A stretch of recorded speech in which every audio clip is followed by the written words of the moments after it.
Bonjour, aujourd'hui je propose de parler des groupes d'ordre PQ ou PQ, sont des nombres premiers distincts. C'est à la suite d'une question qui a été posée sur cette chaîne, et je me suis dit que ce serait bien de clarifier les choses. Alors j'avais déjà prouvé ce théorème, ou un théorème équivalent sur cette chaîne. Si je le refais, c'est parce que je vais le faire avec un autre esprit, sans les silos. Hein. C'est-à-dire qu'à l'époque, les silos n'étaient pas si loin, n'étaient pas si high, pour reprendre une blague de NPC. Merci d'ailleurs pour la blague. Et maintenant, je remarque que les générations d'étudiants qui arrivent sont de plus en plus étrangers aux silos, n'osent pas trop en parler et l'utilisent assez mal. On va faire une preuve sans les silos. Du coup, c'est quoi le théorème de silo du pauvre? C'est le lemme de Cauchy, donc on va utiliser le lemme de Cauchy. Donc allons-y déjà pour le théorème. Soit P et Q, deux nombres premiers, Q strictement inférieur à P. Si P n'est pas congru à 1 modulo Q, alors tout groupe d'ordre PQ est cyclique. On dit d'ailleurs que PQ est un nombre cyclique. Et si P est congru à 1 modulo Q, il existe un groupe non abélien d'ordre PQ. Je dirais d'ailleurs après quelques petites choses utiles comme ça, et amusantes surtout, sur les nombres cycliques. Il y a aussi les nombres abéliens, il y a toute une faune de nombres comme ça, c'est assez amusant. Alors autant j'utiliserai pas les silos, mais plus ou moins implicitement, je vais utiliser quand même les produits semi-directs pour le 2, et j'expliquerai un petit peu les produits semi-directs, histoire que ce soit clair pour tout le monde, parce que ça aussi, c'est parti un petit peu du programme. À une époque, c'était dans le programme d'Agreg. Ensuite, c'est parti du programme d'Agreg avec les étudiants qui connaissaient encore. Petit à petit, les choses ont disparu de la musette, de la boîte à outils de l'étudiant. Alors, on y va pour la preuve. Donc, une preuve complètement sans silo. Justement, c'est ça qui est intéressant dans cette preuve, donc un petit peu réactualisé par rapport au programme. G est un groupe d'ordre PQ, alors voilà, on délienne le silo du pauvre, c'est-à-dire le lemme de Cauchy. Il existe un élément d'ordre P et un élément d'ordre Q, voilà, dans G. Et donc, il engendre un sous-groupe d'ordre P, que je vais appeler K, et un sous-groupe d'ordre Q, que je vais appeler H. Donc, bien sûr, comme P est premier, K est isomorphe à Z sur PZ. Bien. J'affirme que comme K est d'indice premier minimal, eh bien, K est distingué dans G. Je ne sais pas si vous connaissez, en tout cas, si vous ne connaissez pas, c'est bon à connaître, et je le prouverai après. Hein. Donc, vous le savez pour 2, d'accord, si un sous-groupe est d'indice 2, alors il est distingué. Bon. Justement, c'est parce que 2, c'est forcément un premier minimal. Là, ici, K est d'indice Q. Comme Q est premier minimal parmi les diviseurs de G, de l'ordre de G, eh bien, ça va vous faire que K est distingué. Bon, on garde ça pour plus tard. Donc, pour l'instant, étant donné que K est distingué, eh bien, ça veut dire que H agit par automorphisme sur K. Je vais expliquer ça. Je définis phi de H dans les automorphismes du groupe K, donc c'est des automorphismes de groupe, et ça c'est un groupe pour la loi rond. La composée de deux automorphismes de groupe est encore un automorphisme de groupe. Donc H, on lui envoie phi de H, et phi de H c'est l'application qui à K donne, à K dans le grand K, donne H petit k, H-1. Bien. Alors d'abord il faut montrer que phi est bien défini, ah oui. Comme K est distingué, HK, H-1 est encore dans K, parce que K est distingué. Maintenant, c'est bien un automorphisme, parce que quand je vais faire H, KK', H-1, ça fait HK, H-1, HK', H-1. Donc phi H de K, phi h de K', donc phi de h est bien un automorphisme de groupe, mais en plus, phi est un morphisme entre le groupe H et le groupe hôte de H pour la composition. Bien. Alors pourquoi?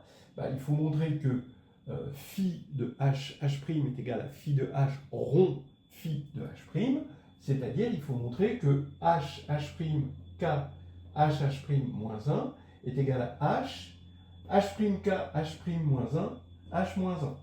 C'est ça pour la loi rond. Et ça, c'est évident, hein, ça vient du fait que h, h' moins 1, ça fait h' moins 1, h moins 1. Bien. Donc maintenant, j'en déduis que im de phi est égal à juste l'identité. Pourquoi? Im phi, comme phi est un morphisme de groupe, est un sous-groupe de hôte de K. Or, hôte de K, qu'est-ce que c'est? C'est les automorphismes de Z sur PZ. Alors, les automorphismes de Z sur PZ, c'est bien connu. C'est isomorphe à Z sur PZ étoile, qui est isomorphe lui-même à Z sur P moins 1 Z. On n'en a pas besoin pour l'instant, hein. On a juste besoin de Z sur PZ étoile. Oui, en fait, les automorphismes, c'est juste la multiplication d'un élément par un élément inversible de Z sur PZ, c'est-à-dire un élément non nul. Donc lui, il est d'ordre P-1. Bien.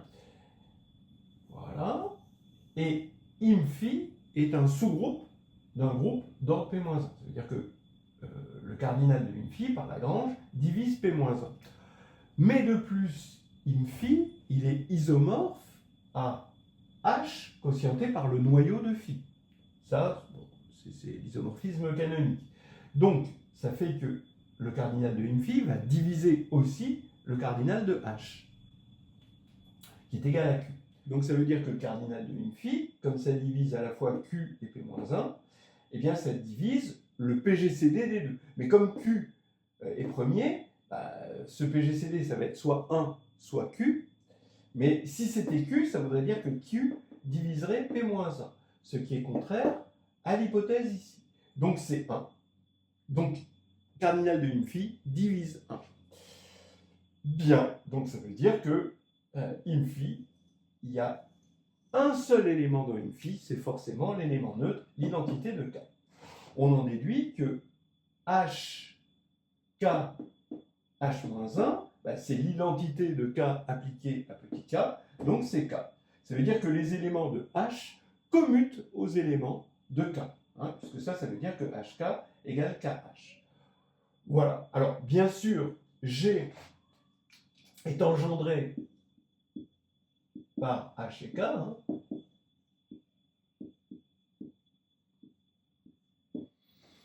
Parce que le sous-groupe engendré par H et K, il est d'ordre forcément qui divise PQ, puisque c'est un sous-groupe par Lagrange, et qui est plus grand que P est plus grand que Q, puisqu'il contient strictement H et K.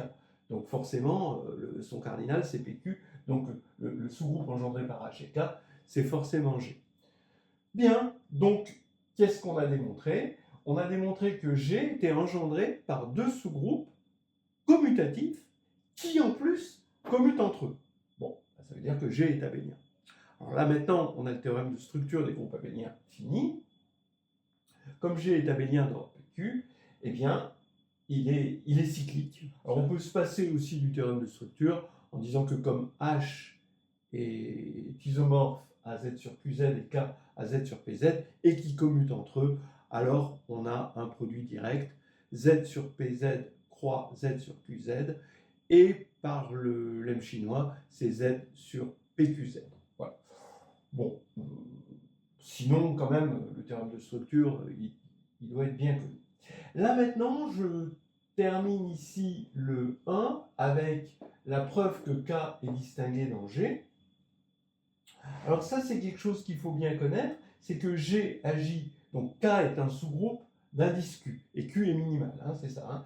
Donc G agit sur G sur K, voilà, et G sur K, lui, il est de cardinal Q, d'accord, puisque K est d'indice Q. Donc, on a une action de groupe. Alors, comment il agit? D'abord, comment il agit? On prend une classe G', et on prend G qui va agir sur la classe, G.G', égale GG', K. Bon, vraiment la chose la plus simple au monde. Donc, on a une action de groupe, ça veut dire qu'on a un morphisme de G dans le groupe des permutations de G sur K. Et comme G sur K est le cardinal Q, eh bien, le groupe des permutations, c'est SQ, moralement. Il est isomorphe à SQ. Maintenant, regardons la restriction de alpha à K. Donc, c'est encore un morphisme qui va de K vers SQ. Mais il a quelque chose de plus. C'est que dans G sur K, vous avez la classe de l'élément neutre. C'est EK, c'est-à-dire K. Et quand K agit, d'accord, on fait agir petit k dans grand K sur la classe de l'élément neutre grand K, eh bien, c'est absorbant, puisque K, il est dans K. Donc ça, c'est exactement K.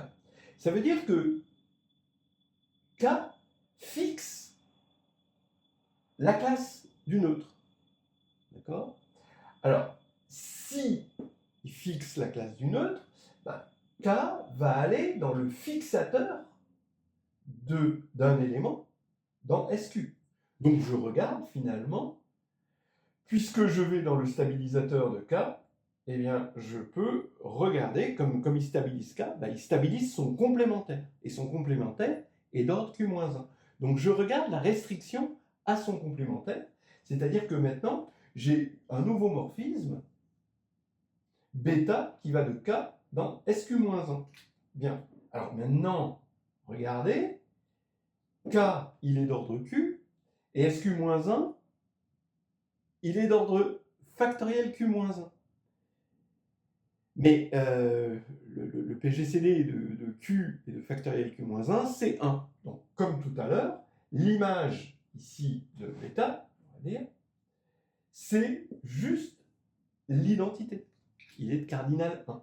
Voilà, exactement comme tout à l'heure. Ce qui veut dire que je vais prendre une classe GK avec G dans G, je prends petit k dans K, et bien KGK, c'est l'identité appliquée à GK. C'est-à-dire KGK égale GK. Donc ça, c'est magnifique. Je passe G de l'autre côté, ça fait G-1 KGK égale K, et ça fait donc G-1 KG appartient forcément à K. Voilà, on a ça, et ça, c'est ce qu'il nous fallait pour montrer que K était distingué. Bon, voilà. Il ne reste plus qu'à attaquer le 2. Alors, allons-y pour le 2. On veut montrer qu'il existe un groupe non abélien dès que P est congru à 1 modulo Q. Alors, on a toujours K, les conditions qu'on avait obtenues pour le 1, associées d'une part au lemme de Cauchy, d'autre part au fait qu'un sous-groupe d'indice premier minimal est distingué. Donc K est isomorphe à Z sur PZ, H à Z sur QZ, K distingué dans G. Du coup, on a toujours ce morphisme qui va de H dans haute de K, qui est isomorphe à Z sur PZ étoile. Et là, cette fois-ci, on va se servir du fait que le groupe multiplicatif d'un corps est cyclique. Et ici, on a Z sur P-1 Z. Donc, là-dedans, comme c'est cyclique, et que Q divise P-1, je sais que je peux trouver un élément d'ordre Q dans Z sur P-1 Z. En parenthèse, c'est juste P-1 sur Q. Hein, en tout cas, cet élément, il le vérifie, il va bien être d'ordre Q, là-dedans. Donc du coup, par isomorphisme, j'obtiens un automorphisme de K qui va être d'ordre Q dans haute de K. Entre parenthèses, puisqu'il est d'ordre Q, il est différent de l'identité de K. Donc maintenant, je vais construire mon morphisme qui va être non trivial, parce que tout à l'heure, on avait des morphismes phi forcément triviaux entre H et haute de K.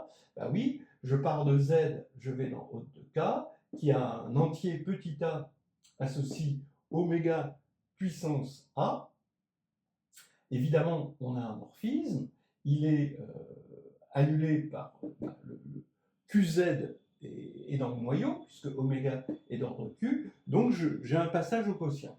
Donc j'ai un morphisme qui va de Z sur QZ, c'est mon passage au quotient, dans haute de Q.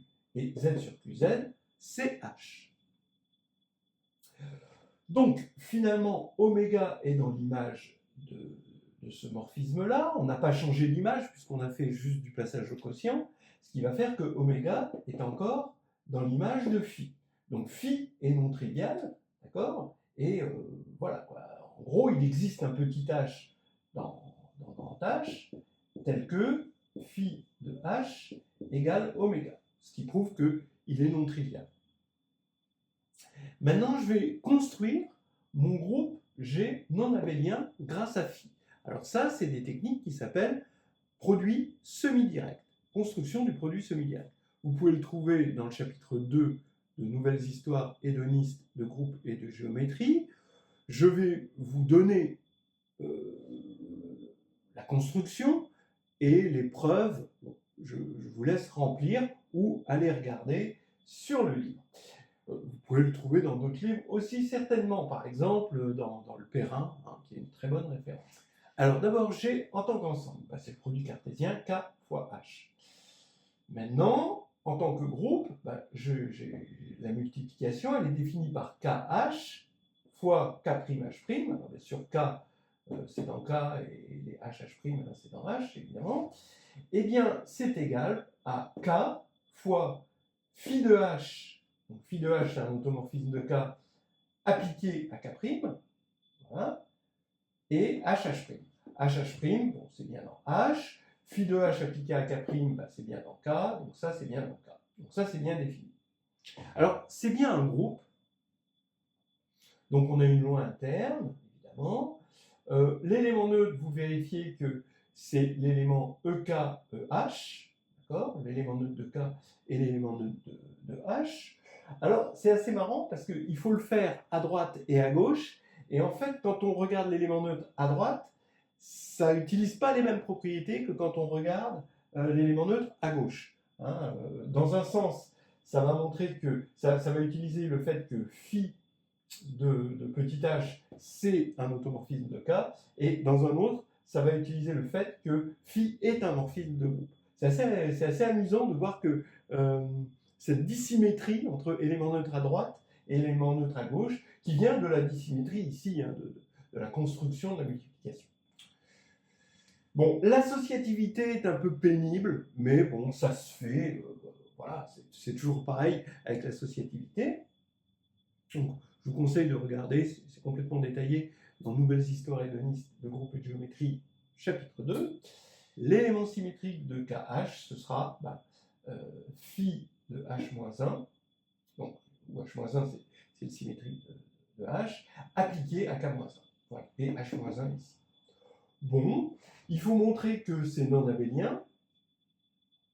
Donc c'est là que je dégaine. Alors, bon, H ici, il était quelconque. Mais là, je vais dégainer mon H tel que phi de H égale oméga.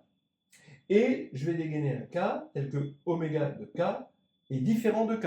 Puisque oméga est non trivial, il est d'ordre Q, il existe bien un K, sinon oméga ce serait l'identité.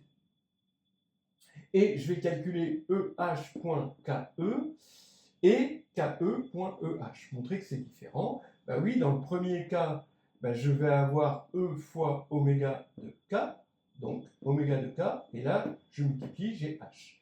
Et dans l'autre, j'ai K fois oméga de E, mais oméga de E, c'est E, parce qu'oméga, c'est un automorphisme, donc il ne reste que K, et là, j'ai H. Donc c'est distinct, puisque oméga de K est différent de K.